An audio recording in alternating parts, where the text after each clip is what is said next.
How are you Hello. doing? I'm good. I'm good. How are you? Yeah, good. I Yeah, it's haven't good to seen your see you. face in a while. Yeah.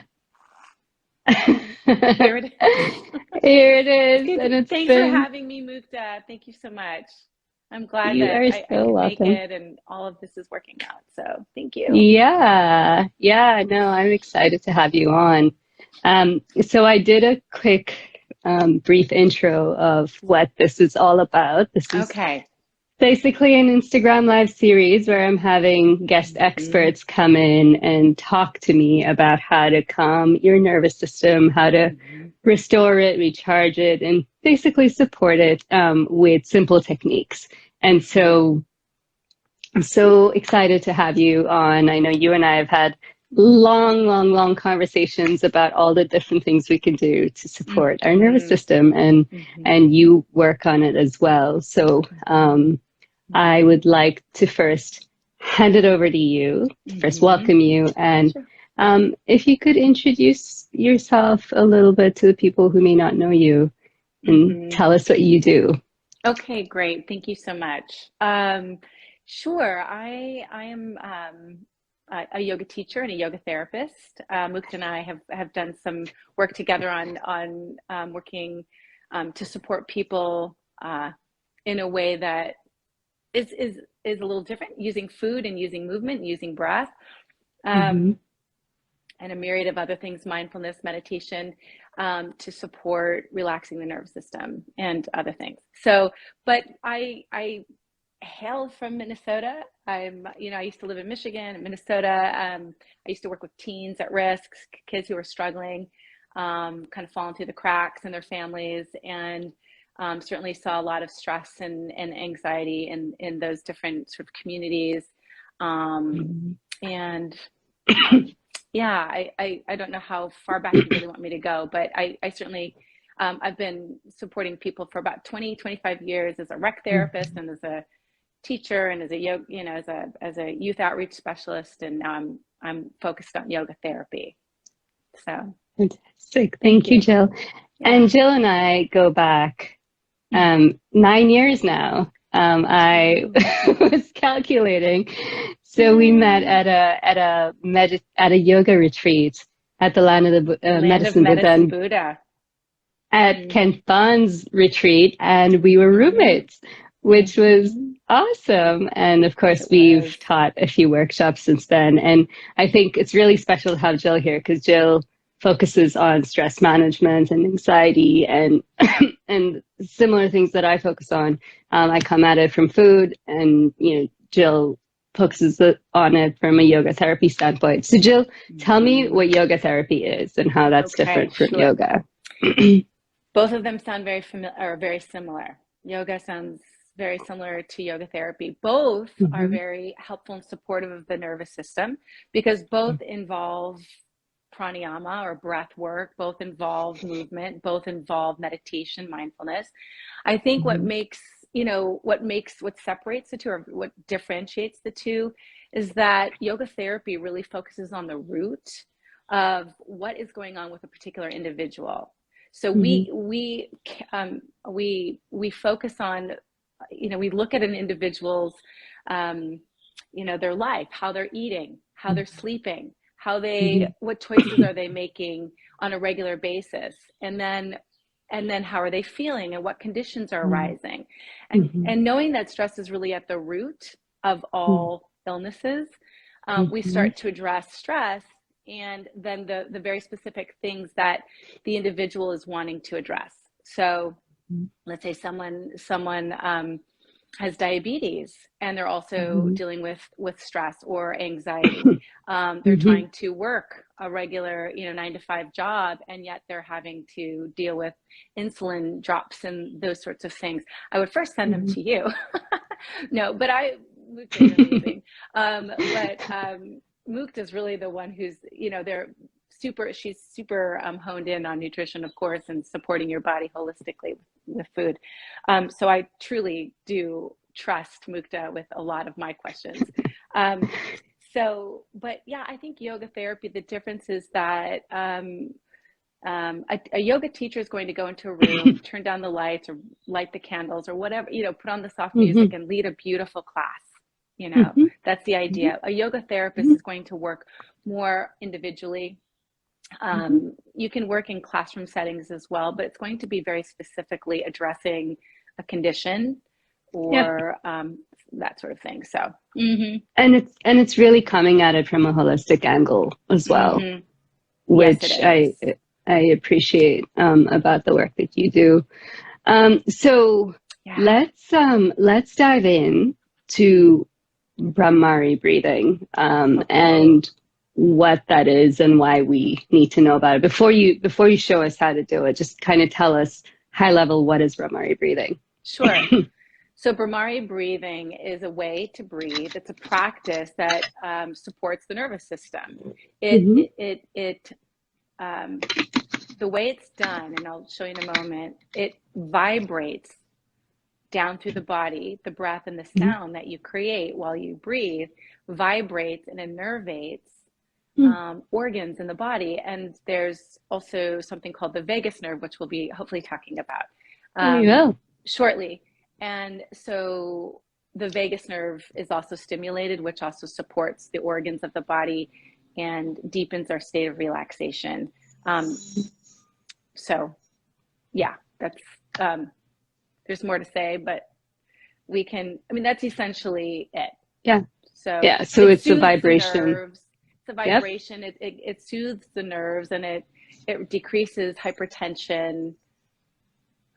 So it's great for calming the nervous system. Yeah, that's why we use it. Are we ready to demo it? We're going to demo it. Yes. And I'm going to do it too. I love it. Yeah. And I think we've done it side by side in the classroom before. A few times. Probably. Yeah. Probably. So with Brahmari breathing, there are different hand positions you can place on the face, but I keep it really simple.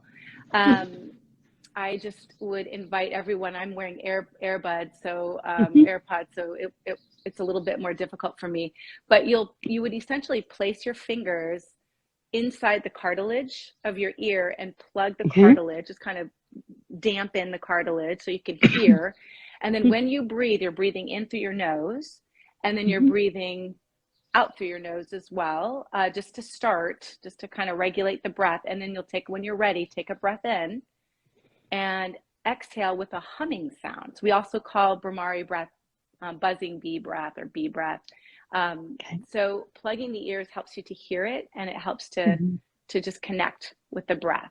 So be in a well-ventilated room. Make sure that you have space to kind of breathe and feel the flow of breath here. But inhaling through the nose, you can exhale out through the mouth just to begin. Just kind of relax a little bit.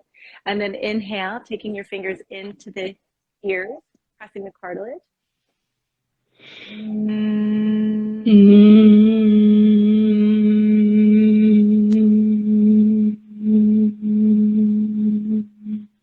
Yeah, that's beautiful. And so let's just pause for a moment, if we could. When you're doing this, you can change the tone. You could go higher, you could go lower with your humming. You're essentially humming. And when you go higher, the vibration moves up. And when you're going lower, when the tone's a little lower, your vibration goes down. And you can feel the massage like action that's occurring in your body. So we'll try it again. And it's good to do this about 6 or 7 times for a round. So can we do that, Mukta? Yeah, absolutely. Do you want to if you want to take this out just to show how it is? I mean, people will still be able to hear us. Yeah. At least for the demo. Okay. All right, cool. Let's do it. Okay. So you're sitting comfortably. No, I can't hear you. Comfortably in a seat. You could do this laying down. It's probably a little better to be doing it sitting up.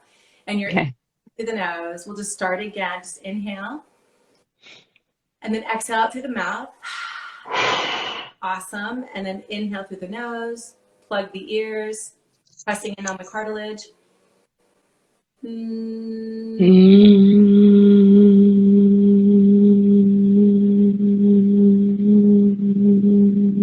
Close your eyes.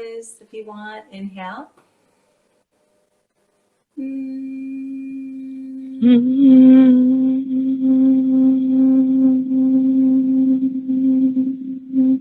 Beautiful. Inhale.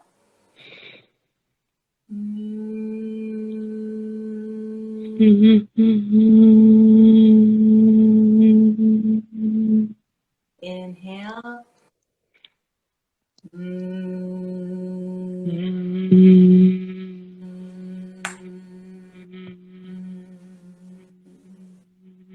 Inhale.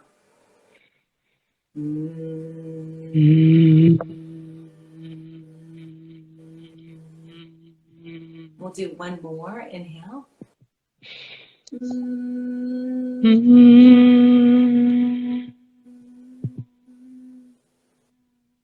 You just rest your hands on your heart. Close the eyes if that's comfortable for you, and just feel the vibrating experience moving through the layers of your skin, kind of through your brain. You might even feel some tingling sensations. You might feel warmth. Just notice how this breath practice made you feel. If it calmed nerves or anything else. Just take that information in, and then you can move on with your day with a little bit more ease. Yeah. And a little bit more balance and comfort. Yeah. Good. I feel calmer. So calm. I do too, and I'm teaching it. Different. You could also, if you wanted to, you could cover your eyes and put your thumbs. You could, there's different kind of positions with the hands. That's advanced Brahmari breathing. Really, just to get the benefit of calming the nervous system is just essentially plugging the ears and doing the humming. So you actually close the ear, right? Like, so it's sort of... You're just kind of putting pressure on the cartilage here, and then in and up a little, like just to really give it a good seal. Yeah. So it's really like, it's a way to get into your body. Yeah. Right? Yeah, it's a way to get in. I think ultimately when you're plugging your ears, you're able to hear the sound, and then feel the resonating sort of experience moving through the body, and it brings you right into the present moment. And talk about the pause that Mukta shared in your series. This is the pause when you're taking a moment to be still and to be feeling and sensing and experiencing what's happening in this very present moment. That is the pause that gives the moment, the separation from all of the activity of life, and gives us a moment to step back and feel and be with what is. And from there we make better choices, right? Because we're a little bit more still with our thoughts, with our body. Our breath changes. We're able to kind of calm the breath down. Yeah. So that's Brahmari breathing. It's a beautiful breath practice, and you can do that time of day, right? It doesn't cost. How long did that take? Like a minute or two. We could do this. You could do this for 5 minutes. Use it as a meditation. Great at nighttime just to help you sleep better. It's a great part of the sleep regimen. So it's really like a humming, right? Like, so it's something you could do while you're driving, even if you didn't have to plug in. Like, the plugging in of the ears, is that essential for it, or? That's great that you that. Yeah, you don't have to plug your ears. It just sort of deepens the experience, right? So, and that's what would happen too if you closed your eyes and you put a little, a finger over your eyes and a finger lightly, and a finger fingers into the ears. There's other places too. There's little acupressure points, marmot points that we could connect to that help redirect the energy a little bit in the But yeah, when you're driving, you can do this practice. Of course, don't, put the hands 10 and 10 or whatever. But yeah, when you stop your car before you get out, do a couple minutes, or just hang out there and do a little humming. Exactly. Especially, awesome. Especially if there's a lot of stress going on, and you have enough time to kind of pull over and do that, which the time isn't in really the breath practice as much as it is just finding a place of safety to actually do the breath practice. But so thank you for sharing that, Jill. What would you say are some of the benefits? And here's where I think we can talk about the vagus nerve, because I want to hear what the vagus nerve is and why we should even worry about the vagus nerve. Like, why are we even talking about it? Yeah. This is one of the vagus nerve is one of my favorite things to talk about, honestly. Because I know it is.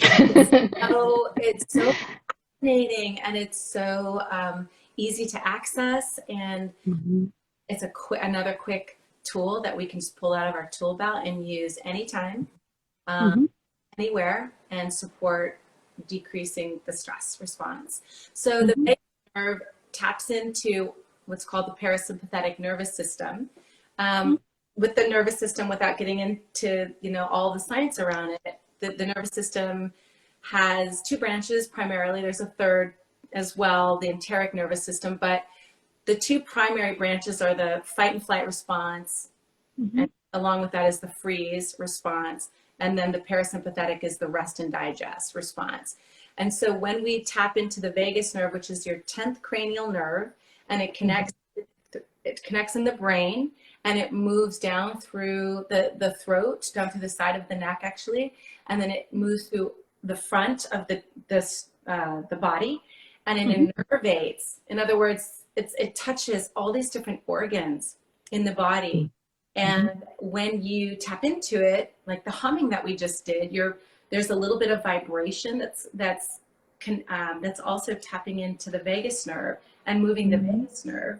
And when all these different organs are supported in this way, energy is flowing, there's more circulation, etc.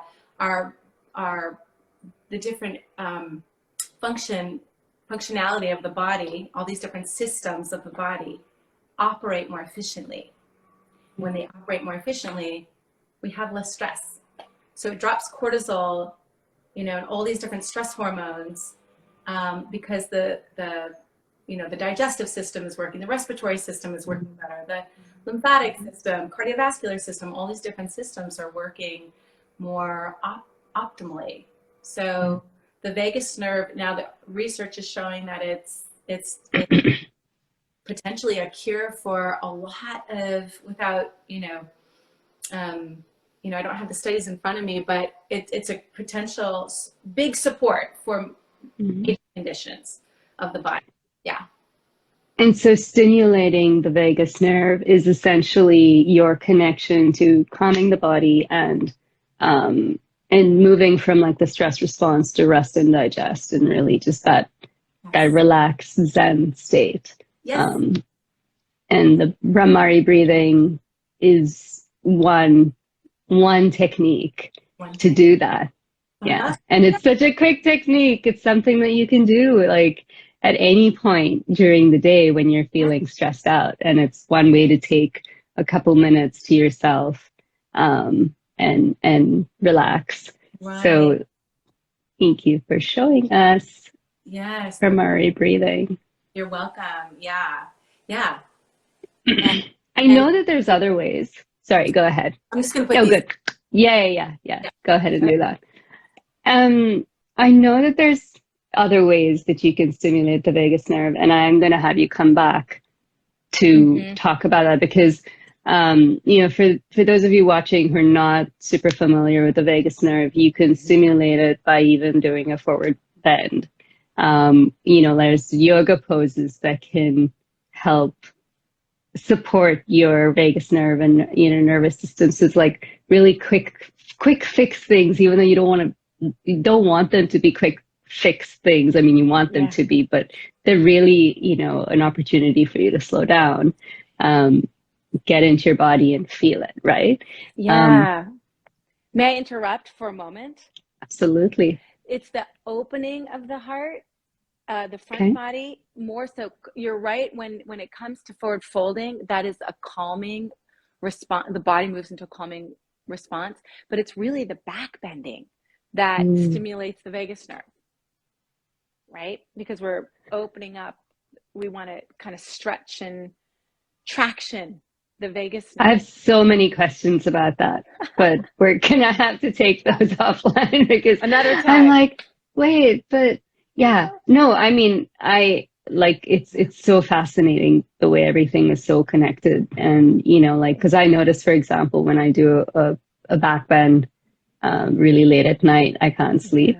Right. And you know, so that's a little bit interesting, and I'd love to hear your thoughts on that. But I think we're going to have a separate topic for that one. Absolutely. Yeah, sure. Jill, I want to hear about where we can find you, because you are you're a source of so much knowledge. And I think you just have like healing hands. Like, you know, because I've been to your restorative yoga classes before, and I just find myself just like so relaxed after leaving. So where can we find you? How can I send people to you? Great. So thank you for that. And you can find me at Breathe Together Yoga studio for, I teach therapeutic yoga on Friday mornings at 10:30 until about 11:45. So Breathe Together Yoga. And also I teach a gentle flow and tune-up ball work. So it's for massage work, which we just had a vagus nerve class just the other day. So Breathe Together Yoga, and then you can always, you know, find me on my website, which is yogabirdie.com, which was my nickname growing up, Birdie. So yogabirdie.com, and then you'll find my email there and that sort of thing. So I work at Kaiser too. So, but that's, if you're dealing with a lot of pain, you could connect with your doctor and then get connected to the Kaiser Pain Clinic as well. Yeah. So lots of opportunities to meet Jill. And Jill, before I let you go, can you talk a little bit about the ball class? Because it's one of my favorite things. And I try to tell all my clients to get themselves yoga tune-up balls, especially if they're having a hard time sleeping or like, you know, kind of relaxing. So just give us a quick thing about what the balls do. So the balls are, they come in different shapes and sizes. I have some right over here, but there's bigger ones and smaller ones. They help to increase the circulation in the body. They change, there are adhesions in our bodies from injuries, from postural habits, standing a certain way for a long period of time, etc. Neck pain, from poor sleeping. So the balls help to massage. They're dense. They're different than tennis balls. Tune-up balls are very different. They're dense, and so that when you apply pressure, you know, you can even just pin and pressurize. And but when you use the balls, they really move into the connective tissue in a much deeper way, and the fascia, and they're amazing, really great for supporting the body in a whole lot of different ways. So hip, they're the best. Tightness in the hips, tightness in the body, but really great for stress. I don't know if I've ever told you this, but like Todd and I, we each use a ball while sleeping. Oh, you do? We just put it under. Yeah. Oh, it's the best. My husband and I did that yesterday, not sleeping, but I'll try that. Just on the bed. Yeah. So it's not super hard. Yeah. It's a little more cushy. It's lovely. Yeah, exactly. I use them on the plane. Yeah. We're always traveling with them too. At the back. But I will have to bring you back for a ball class at some point. Absolutely. I'd love that. Anyone have any questions for Jill? I know we have a few people on still, but I think we also know where to find you. And I'm going to have you back because now we've talked about several things that I want us to explore together. I'd love to. Yeah. So good to see you. You too. Yeah. Thank you so much for your time. You're welcome. Thanks for having me. Yeah. And reach out if anyone has any questions, please don't hesitate to connect with me. Yeah. Tell us again, Jill Lacher, Yoga Birdie. Yoga Birdie. You can DM me through Facebook, Jill Lacher. And then if you wanted to just find my email there, so it's Jill C. Wing. No, I'm sorry, Jill Lacher. So sorry, JILL 3 L's ACHER@gmail.com. All right, Jill. Kaiser, and yeah, it's not hard. And it's in my Instagram as well if anyone is looking for you. Oh, good. So yeah, awesome. Thank you. Thank you, Jill, for being here today on a Monday, and thank you so much for sharing Brahmari breathing. And if anyone watching has any questions for Jill, you know where to find her. Thank you so much, and I will have you back with more questions. You are welcome. Thank you. Yeah, love have you. A great day. Love you too. You too. We'll see you later. Bye. Bye, everyone. Thank you for joining. Everyone. Thank you.